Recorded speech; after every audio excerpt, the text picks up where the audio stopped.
Welcome to the Edutainment Hour. I'm your host, Quentin, with my guest, Rachel. Today, we're going to be talking about two very important topics if you're in social media, entertainment, or anything in between, all right? So we're going to educate you, and it's going to be entertaining. So we're going to talk about promoting and marketing two things, yourself and whatever your talent is, and also your merchandise at events, all right? So first of all, you guys need to meet my guest. This is the real Rachel Johnson. She's a radio, television personality. She's a social media guru. So she's the right person to be on this show with me today. Thank you for joining me. You're welcome. And we have a studio audience here. They're going to be shooting out questions as we go along with the show. So let's get started. So it is my own personal opinion that you kind of have to be a master of marketing and promoting in the right way to have success for a fan base as well as money. They're two totally separate different things. Do you agree or disagree? I think they are like separate things because the business side of marketing and promotion is not the same as like being on set. That's why I love her. So we're going to go through it. And if you guys have different views about this, just feel free to scream out and we'll go back and forth about it. It's a very hang loose concept. We're going to get into it. All right, so the first thing is this. This goes out to all my artists out there. Stop sending unsolicited music to random people. Okay? That is the wrong thing to do. Like, for example, if I didn't know you and I got an email from the real Rachel Johnson that said, listen to my song, I would probably delete that. Yeah, because it's annoying. And it's just weird. It's just like me coming up to you and I don't know you, and you're like, here, try some of my sandwich. I mean, people do that in New York, though, too, all the time. Like, they just stand outside of buildings and hand you their mixtapes and be like, buy this for $1. I don't have $1 to give you, sir. And it's very ineffective. And I wouldn't buy, people don't really buy Jay-Z's music anymore. They just download it, whatever. And rather than do that, what you want to do is you want to start with family and friends and loved ones who are already going to support you anyway and promote your music there. Now, my thing is music because I'm a DJ, but if you dance, if it's arts and crafts, if it's fashion, the same rules apply, all right? Success principles go across the board, all right? So instead of sending it to people that you think would gravitate to you, you want to just send it to your family, friends there, and then you have a loyal fan base, establish that, then build a new fan base, all right? You can put it on YouTube, too. That's how you get new fans on YouTube. And that's the thing, too, because I was a guy, I had the Facebook, the Twitter, I had the YouTube, I had all that stuff. And I did a study for 2 years. I said, let me see how many gigs of revenue I would generate from these social media resources and how much I'll generate from being personal, going out, shaking hands. And it was probably 12% of my income. It was fun. Everybody liked and clicked and followed, but no one made revenue happen. So that's the basis of this topic, all right? So we're going to keep rocking and rolling, all right? All right. Now, before contacting any music professional, you want to have down what you do. So let's give an example. Hey, Rachel, how do you do? My name is Quentin Floyd. I'm a record executive. What do you do for a living? I dance in strip clubs. Yeah. See, she was quick and to the point. I have my spill. And if you don't have that, it's got to be the same. It's got to be absolute. Whenever anyone approaches you, you have to know what you do. For example, if it was Puffy talking to you, if it was Jay-Z, if it's J-Lo, C-Lo, it's got to be the same. I'm a dancer, I do this, and get to a point. So take some time, brainstorm, write it down, record it, put it on your smartphone, your iPad, your iPod, and remember it when a guy approaches you, it'll be okay. All right, here's another thing. All right, remember this always.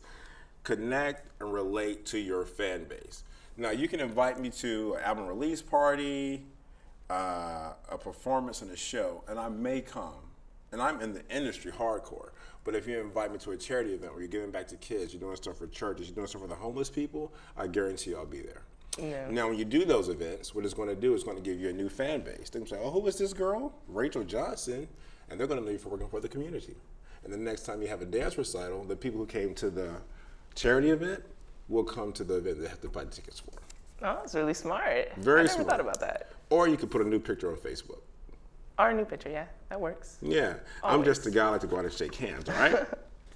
So now I was talking about this earlier to some guests when I was talking about the show, and they covered a very important topic, right? So for music world, there's two sides. There's the recording side and there's the performing side, right? Yes. So if you get really good at your craft of recording in the studio, you also spend the same amount of time performing. And the performance has to match everything. It has to match your social media. It has to match your charitable events. It also has to match your studio performance, and it has to match your online image. Meaning that if you're an R&B artist, you can't have a rah-rah crunk stage show. It has to mesh. All right? All right. All that's going to couple into your fans, your loyal fan base that we established in the beginning, word of mouth, which is the oldest form of promotion. They're going to tell people. They're going to say, and I will listen to you because we're friends, right? If a guy off the street told me to listen to, hey, man, you should check out the Rachel Johnson show, I'd be like, what? I don't know her. And I'll probably keep it moving, right? Yeah. That's just being honest. But if you said, hey, Quentin, we're friends, right? Yeah, you should really check out the new Justin Timberlake song. I would probably click play in the next 5 days. Well, yeah. Well, you can make friends at the charities, right? Exactly. And that's how you get your stuff out. Yeah, and then you see now it starts to feed off each other. Now here's the thing that everybody does for the most part, because a lot of artists had online success. They go MySpace, they go Facebook, they go Twitter, Instagram, and YouTube. Instagram. I haven't seen anybody get famous off of Instagram yet. Oh yeah. Oh yeah. Oh yeah. Oh yeah. We're not even going to talk. Well, remember we had the show the other day, and I gave you the back and forth about Rihanna and Chris Brown? Oh yeah? That was all from Instagram. Oh, her car? All from Instagram.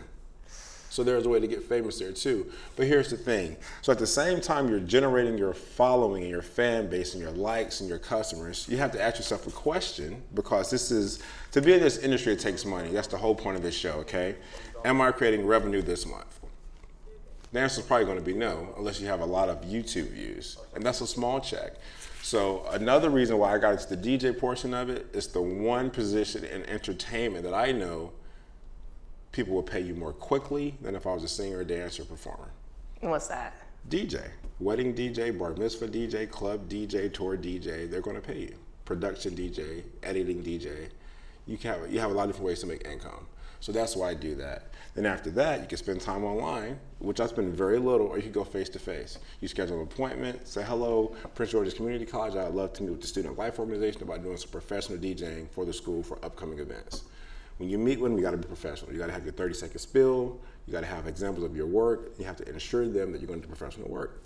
And you get a gig. Bing, so that's one gig down. Now you go back online. Social media sites, you promote what you just booked. And you promote it every day. Promote it every day. Hey, I just got with the Prince George's Community College. Come hang out, come join me. That's effective promotion, all right? Can people get a job in that and just promoting other people? Very good point. Now, here's what I did the wrong way for the most of my career. I've been an individual guy. I do my managing, my marketing, my promotion myself. The way to do it, though, correctly is take some funds that you're going to generate from what I just described and hire an agent. This will save you time. It's going to cost you, but it's an investment, not a spending, okay? You got investing and spending are two different things. So you should invest in an agent. Here's why. It'll free up more time for you to practice your talent. Rather than being online promoting and endorsing and promoting and marketing, you could practice your dancing or your studio work or your performance. So that's my own personal opinion, and I've asked people who've had a lot more success than me, or I've asked people who've had fruit on the tree.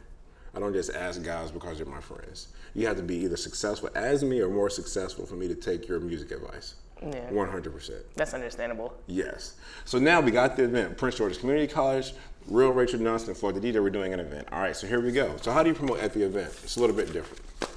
I guess you could put your name on like little rubber bands. There we go. Bracelets. Okay, toss them out in the so you crowd. got the knack for it. Now you go to these events, there's 1,000 vendors, we all do the same thing. DJ Floyd, DJ Rachel, DJ D, DJ Q, DJ LBCA, whatever. Make it different. I have my tricks, and I'll share them with you because we all have different personalities. The first thing is this, make your booth unique. I'm a DJ, so you got DJ equipment, right? Mm-hmm. I always put the lights up, like we had the one day. Lights, there's always a fragrance in the air. Mm-hmm. There's a way you can contact me right away. I plug all my own stuff, and then I have a visual where it's a monitor of me DJing live or some other event. So you're just gonna look at that. So it's attractive and convenient. And you pull them in. And when you pull them in, here's the next part of it, all right? Do bundles, don't just do direct sales. Perfect example, how much is this CD? That's $10. Or, sir, you can get the CD and the t-shirt for $15. Whenever they buy something, give them something free. Pins with your name on it and your website. And they're gonna give that to somebody else, or whenever they write, they're gonna see it. So it's working. People are always stealing pins. All the time. Always. There's another step. When you're at these events, you already have your online source, you've booked the event, you should be getting booked for another one following that. You want to meet your fans at the table. Don't just have your items set up and not be there to greet them. And you want to be the lead. Meaning that if you're the person at the event and I'm the vendor, and I see you look at the lights and you smell the fragrance, you see the DJ booth, say, hi, how are you doing today? Right away. You can make eye contact, speak. I'd make eye contact. I wouldn't speak though. Right. That's rude in a sense, if you're from down south. So I just add the down south into the music industry. And you can't speak like, hey, what's up? You gotta be, hi, how are you? How can I help you? And they're gonna be, they don't know what they want. And then you gotta tell them, you gotta get that 30 second to them right away. And give them something right away. This makes it personal. Here you go, try it. And now they're engaged. So while they're holding your product, you gotta get the spill. Here's the close part, right? So after that, they're gonna be pondering where to buy your CD. This is very important. Say when you buy this CD today, you're gonna get a free t-shirt and a free pin for $15. And you let them decide. They're still wondering, right? Here's the magic move. Tight. Then you're also gonna say, oh, you know what, just for you, you're gonna go in your pocket. Here's a card. You scan that with your smartphone. There's 3 digital downloads to my music and my website. Feel free. And if you buy today, right now, 25% off your next DJ event. All right? Okay. And then you give it to them, and you're going to say this. Oh, add me on Facebook and Twitter and Instagram and MySpace and all that stuff. We could be Facebook friends. And then after you rock the event that you just booked for them, they'll tell their friends word of mouth, and then the ball of wax starts rolling. And then you be a working person in the entertainment world without being famous, and you can still make money. And once the money comes in, you can hire an agent. It'll give you more time to do the social media thing. Build your fan base while you make money. Edutainment 101. It's pretty simple, right? Yeah, it is. And it applies to everything. Music, television, film, even anything that's outside of entertainment too, it applies to that. So now we see we have any questions. Any questions from the audience? We got our first question, all right? Right. Okay, Joe, where you from? All right. Joe says that he thinks that I'm an idiot because he's all about Facebook, Twitter, and MySpace. Can I be honest with you, Joe? I'm all about that stuff too, but that's for me. I would rather have funds than fun. So it's just 2 different avenues of approach. I get that. All right? So also now, people were telling me earlier that in entertainment in the world, that in their mind, you have to make a lot of money. But to get to that level, there's a gap in between. And everybody's trying to do like the one hit. Pow, Facebook, 100,000 views, YouTube, 1 million views, now I'm famous. It doesn't really work that way. Best believe from Justin Bieber, 2 Chainz. How did 2 Chainz get discovered? You really want to know the 2 Chainz story? It's absolutely entertaining. Yeah, I never heard it. This is the fast version. All right, in Atlanta, he was always like a sidebar rapper, but he always dealt in pharmaceuticals. He had pharmaceuticals for famous people. And then as he gave you the pharmaceuticals, he would say, check out my CD.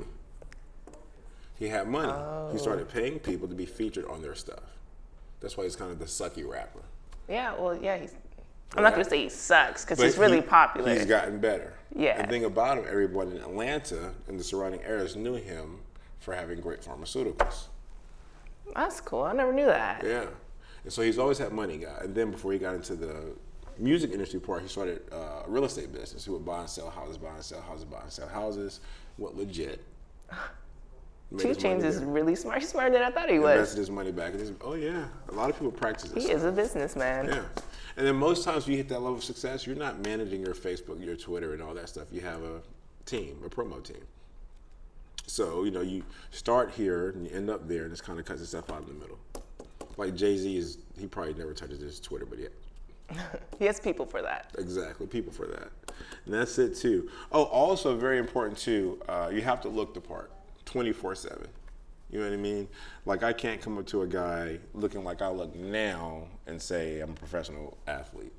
Yeah. I just don't have the build for it. I lost my muscles about 10 years ago. I never had any. But that's it. So do you have any questions for me? I know I was talking fast and I kind of took up the whole hour, but you have any questions? No, I actually got the gist of the whole management plan thing and handing out rubber bands and bundles. That's really smart. I didn't know all that before. That's really cool. I'm gonna use that. Yeah, and you know what you said too is very key. Do creative marketing. Everybody does T-shirts and hats. So I'm gonna get me a real Rachel Johnson rubber band, and we're gonna rock out. But you can find me online absolutely everywhere. But start here. It's about.me/Floyd the DJ. Okay. about.me/Floyd the DJ. Thank you guys for tuning in to the Edutainment Hour. We'll get you smart and you'll have fun doing it. We'll see you guys next time. Rachel, thank you for being here. Thank you for having me. Give a round of applause, ladies and gentlemen. See you guys out there on the World Wide Web.